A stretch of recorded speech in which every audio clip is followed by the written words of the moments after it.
When $10 million fails, the market learns who still thinks it can buy gravity. A political war chest can bend attention.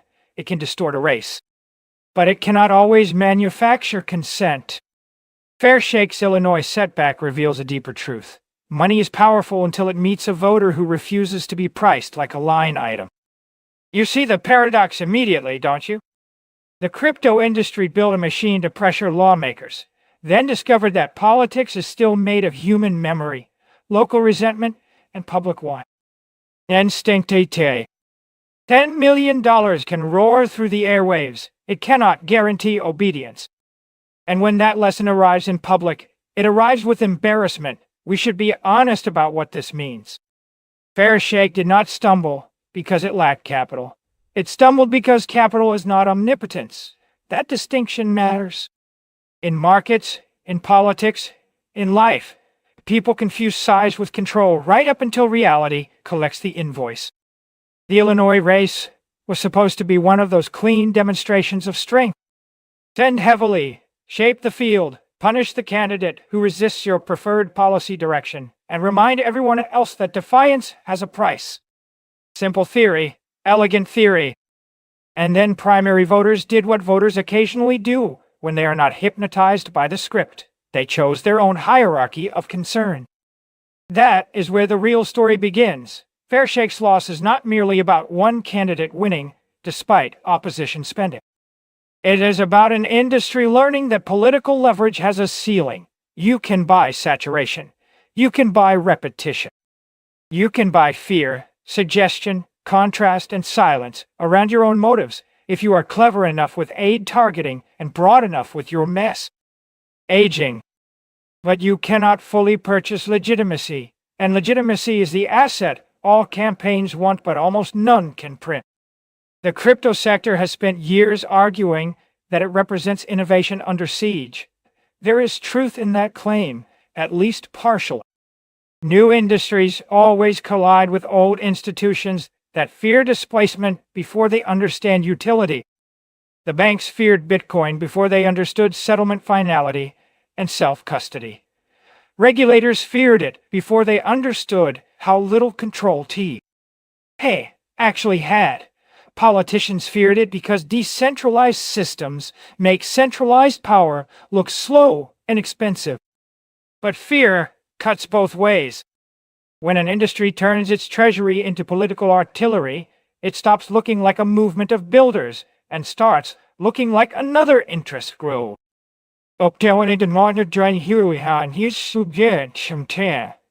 I'll try and show it to you out okay. That tension is unavoidable. You cannot spend tens of millions trying to influence senators and still pretend you are spiritually outside politics altogether. Human action leaves fingerprints, so what happened in Illinois? A candidate backed by state-level political gravity won her primary, despite being targeted by one of crypto's most prominent PACs, and despite receiving GNA from an advocacy group measuring digital asset alignment.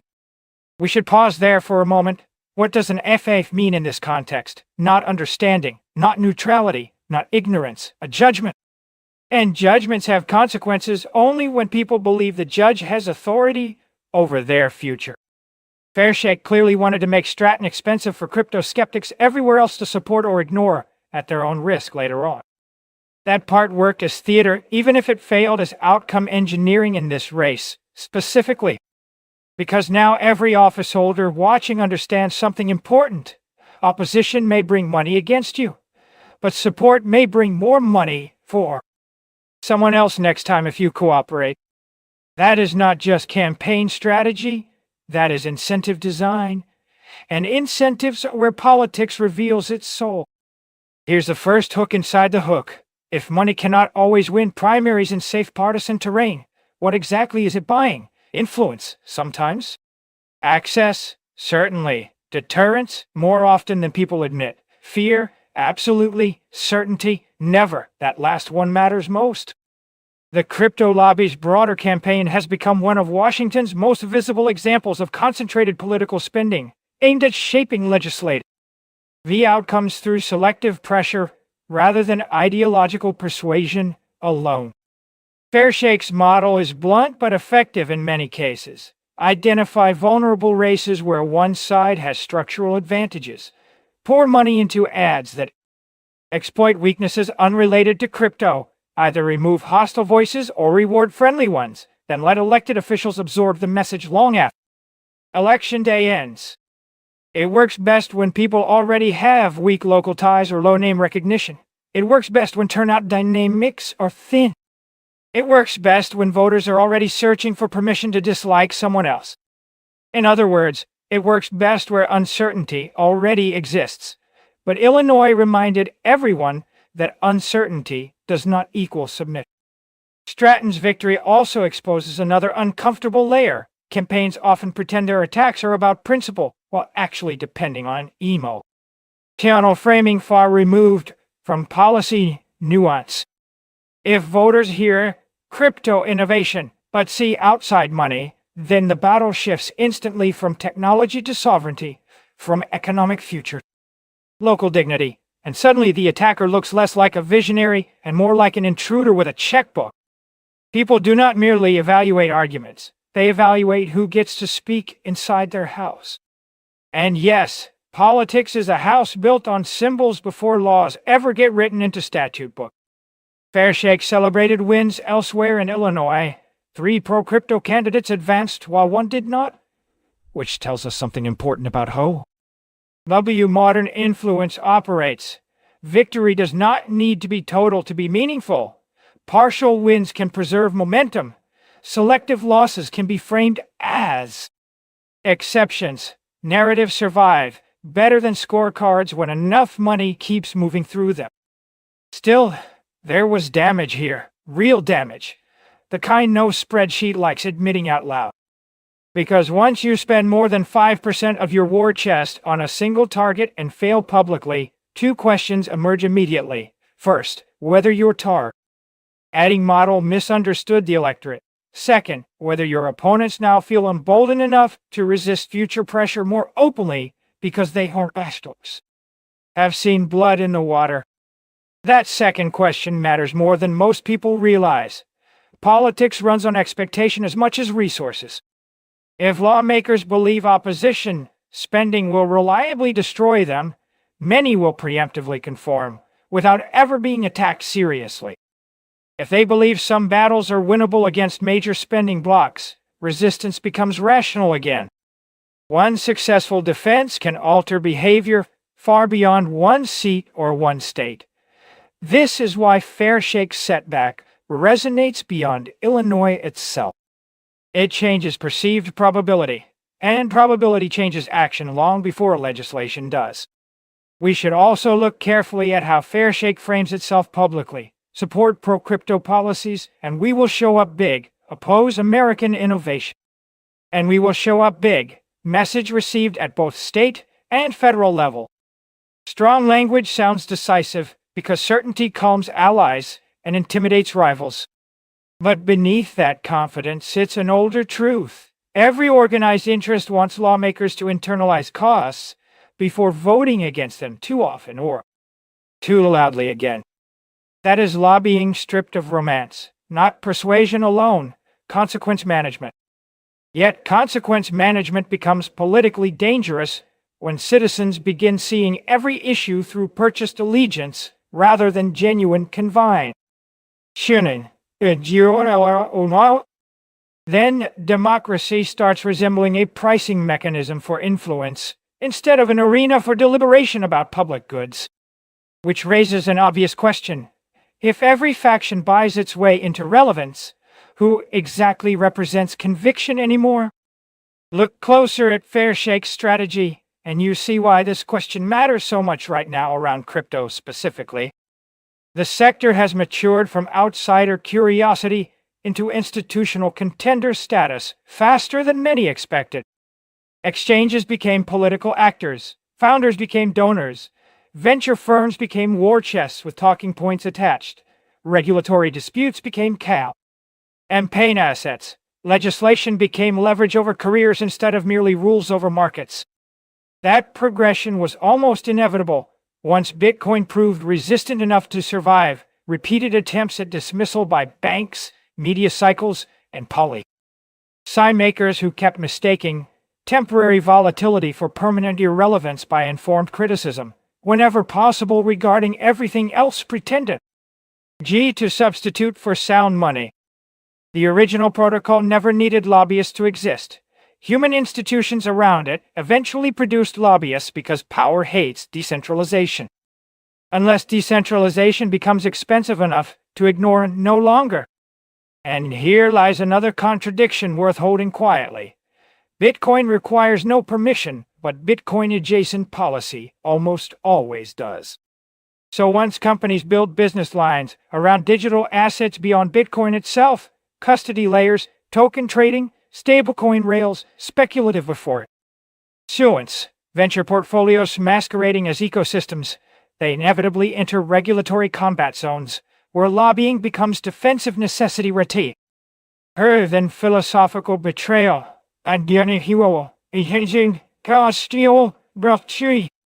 The irony practically writes itself. For Bitcoin, none of this changes the core lesson. True monetary sovereignty does not come from winning senators. It comes from refusing dependence on their approval. Cold wallet over campaign promise. Self-custody over ceremonial access. Sound money over endless credit expansion dressed up as progress.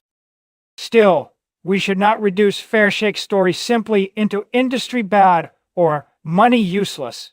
That would be lazy, even if satisfying. Human action rarely submits so neatly. What this episode shows instead is proportional reality. Money amplifies, it does not replace. It accelerates existing currents. It rarely creates them from nothing. Fairshake entered Illinois expecting its usual force multiplier effect. Identify vulnerability, apply capital, shape perception, alter outcome. In many contests since 2024, that formula worked well enough for supporters to call it proof of concept. More than 50 backed candidates reached Congress last cycle. Only a handful lost. Huge sums flowed into strategically chosen primaries where incumbent or party lean already made victory plausible if not probable.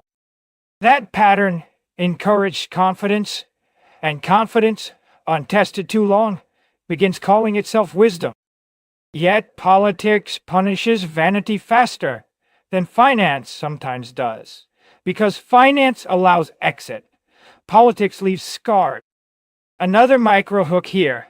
What happens when intimidation meets indifference? Sometimes intimidation wins, sometimes indifference laughs. Illinois may have been closer to laughter than surrender, due partly because opposition messaging likely triggered local suspicion rather than nationalized fear. People often recoil when outside actors define their identity too aggressively. The ads may have been technically effective yet psychologically counterproductive if viewers sensed manipulation instead of concern. Voters don't need perfect information to reject coercive tone. They only need instinctual recognition that somebody wants them managed. That instinct matters especially around new technologies like crypto, because public opinion remains split between fascination and distrust. One side sees liberation, the other sees speculation, and many voters simply see men with microphones asking for exemptions while ordinary households still live under inflationary pressure caused by monetary policies nobody voted for directly, but everyone pays for eventually bought to. There's indignation there, real indignation. Why should any emerging industry receive special deference while families watch purchasing power leak away year after year? Why should lawmakers fear an exchange balance sheet more than household balance sheets? Why should innovation mean tolerance for financial complexity citizens barely understand? These questions do not disappear just because lobbyists speak confidently on CNBC or release polished statements about American leadership. They remain underneath everything like bedrock under thin asphalt. At bottom, Fairshake's setback reveals something larger about how narratives compete in democratic systems. The side claiming future prosperity must constantly outrun suspicions about present self-interest. Crypto advocates know this better than most. Every time they ask for regulatory clarity, they must also answer accusations of speculation, pump and dump culture, and elite capture dressed as tea. Technological freedom. The public doesn't separate those things effortlessly. To many people, crypto still means volatility first, utility second, and trust somewhere after lunch. So when Fairshake spends millions trying to block a candidate, the move doesn't automatically read as civic stewardship. It may read as self-defense. Why? Insiders afraid of scrutiny. And self-defense loses moral force quickly when excess wealth enters the frame. This isn't idealism talking. It's coordination logic. People comply more readily with systems they perceive as fair. They resist systems that seem bought before argument begins. Now consider how strange this all looks beside Bitcoin itself. Bitcoin never asked permission from Congress. It doesn't need any senator's blessing. It survives precisely because no single coalition owns its ESS. UN's schedule, its settlement path, or its ultimate monetary rules. In that sense, Bitcoin remains untouched by these political theater games, even while adjacent firms spend fortunes playing them. That contrast should trouble anyone paying attention. Because once again we see two models colliding, one based on hard rules enforced by protocol, the other based on negotiable rules enforced by funding. G-streams. One asks you only whether you hold keys, the other asks whether your favorite candidate won enough primaries after enough mailers were PR. Inted. Which system sounds more resistant to corruption? Exactly. You already know where clarity lives, even if institutions keep pretending otherwise. Fairshake says losing one race won't change its broader strategy, and perhaps strategically that's true. Sophisticated organizations survive setback, as by treating them as statistical noise rather than existential verdicts. But perceptions matter even there. IPAC backed by Coinbase, Andreessen Horowitz, affiliates, Ripple interests, while other major players cannot afford repeated high-profile misses without weakening deterrence, value, what vicious sentione, rut respin as shoal. Political capital depreciates faster than treasury balances once opponents discover weakness. And opponents did discover something here. Crypto money is formidable, but not invincible. That discovery will travel farther than any single aid buy. Lawmakers notice these things quiet. They don't usually admit it out loud, but every committee member watches where industries spend, where they lose, where they panic, where they doubt. Lay down. How much pain buys attention? How much applause buys loyalty? This is why campaign finance resembles market structure so closely. Prices tell stories before speeches do. Spending levels tell stories too. A giant expenditure says, we expect return. We expect leverage. We expect our preferences matter enough that others will adjust behavior accordingly. When those expectations fail publicly, everyone recalibrates.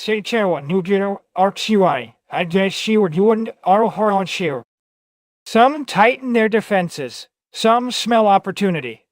Some begin asking whether supporting regulation might actually carry less downside than upside. An industry capable of retaliating later. That last dynamic may prove decisive going forward, because what Fairshake really wants isn't just elected allies. It wants anticipatory compliance. It wants politicians reading draft legislation through the lens of future ad buys. It wants resistance priced into every vote long before roll call arrives. That sophisticated power use. It's also fragile. Fragile because it's dependent on continuing credibility. Fragile because each visible loss invites defection among fence-sitters. Fragile because voters eventually learn when innovation language masks ordinary rent-seeking dressed in futuristic clothing. And yet, let's be fair within reason. Crypto advocacy exists inside a hostile policy environment, forged partly by years of confusion between fraud scandals, speculative mania, legitimate open source monetary experimentation, tablecoin, risk exchange failures. taxation ambiguity, the old financial incumbents protecting turf wherever possible. No serious observer should pretend regulatory resistance appears out of nowhere. Sometimes governments genuinely respond late after real harms occur. Well, but none of that eliminates the central insight. Decentralized monetary networks expose central planners' limits very efficiently. Those limits trigger political countermeasures, and once countermeasures begin, lobbying follows almost automatically, because humans do what ants do. They defend advantage through coordination whenever possible. Which brings us back quietly to Illinois. A Senate seat may soon go to someone whom Fairshake spent millions trying unsuccessfully to defeat. That fact alone doesn't determine her votes, but it does create memory. Memory changes negotiation. She will know who came after her early.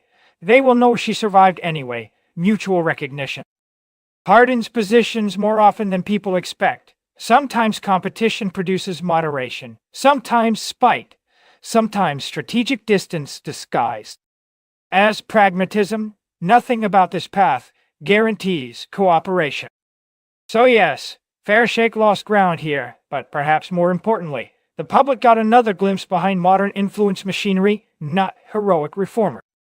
Only not villainous puppeteers only, just organized interests testing how much democracy can be nudged before it pushes back. A familiar scene. Yet, every time people act surprised. Maybe that's our real burden tonight, to remember that markets teach discipline, politics teaches patience, and both reveal character under pressure.